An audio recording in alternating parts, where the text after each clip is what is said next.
সুনামগঞ্জে বাসা ভাড়া সময়মতো পরিশোধ না করায় ভাড়াটিয়া মা ও ছেলেকে তালাবদ্ধ করে রাখার অভিযোগ উঠেছে বাসার মালিকের বিরুদ্ধে। আর খবর পেয়ে ঘটনাস্থলে গিয়ে ভাড়াটিয়া জবা বর্মন এবং ছেলে ইমনকে উদ্ধার করেছে পুলিশ। মঙ্গলবার দুপুরে সুনামগঞ্জ পৌরসভার রায়পাড়া এলাকায় এ ঘটনা ঘটে এবং এই ঘটনায় এলাকায় সৃষ্টি হয়েছে চাঞ্চল্য। শহীদ নূর আহমেদের তথ্য এবং ছবিতে বিস্তারিত। 4 বছর ধরে সুনামগঞ্জ শহরের রায়পাড়া এলাকায় একটি টিন শেড বাসা ভাড়া নিয়ে বাস করছিলেন এলাকার চানাচুর বিক্রেতা ইমন বর্মন। বাসা ভাড়া হিসেবে মালিককে মাসে 6,500 টাকা দিতেন তিনি। প্রতিবেশীরা জানায় জুন মাসের বাসা ভাড়া সময় মতো পরিশোধ করতে না পারায় মঙ্গলবার দুপুরে ইমন ও তার মাকে তালাবদ্ধ করে রাখে বাসার মালিক ইউসুফ আলী। এ ঘটনা জানাজানি হলে দ্রুত মা ছেলের ছবি ছড়িয়ে পড়ে সামাজিক যোগাযোগ মাধ্যমে। পরে এলাকাবাসী পুলিশকে খবর দিলে তারা এসে মা ও ছেলেকে উদ্ধার করে।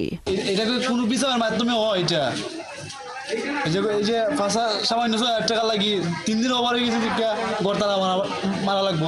ইমন ও তার মা জানান নিয়মিত মাসিক বাসা ভাড়া পরিশোধ করে এলেও আর্থিক সমস্যার কারণে জুন মাসের ভাড়া পরিশোধ করতে দেরি হয়। আর এ কারণে গ্যাসের সংযোগ বন্ধ করে তাদের তালাবদ্ধ করে রাখে বাড়িওয়ালা।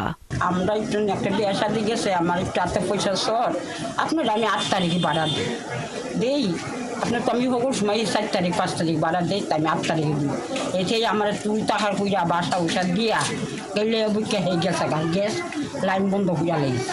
আমাদের গতকাল আমরা হয়েছে, আমি এখন ঘর থেকে বের হইতে পারতেছি না। আর আমিও নিজেও এসেছি পরীক্ষার্থী, আমার আজকে একদম নাই, আমার কোচিং আছে, আমার স্যার কাছে দেখতে হবে, আমি যেতে পারতেছি না। এ বিষয়ে জানতে চাইলে অভিযোগ স্বীকার করেন অভিযুক্ত ইউসুফ আলী।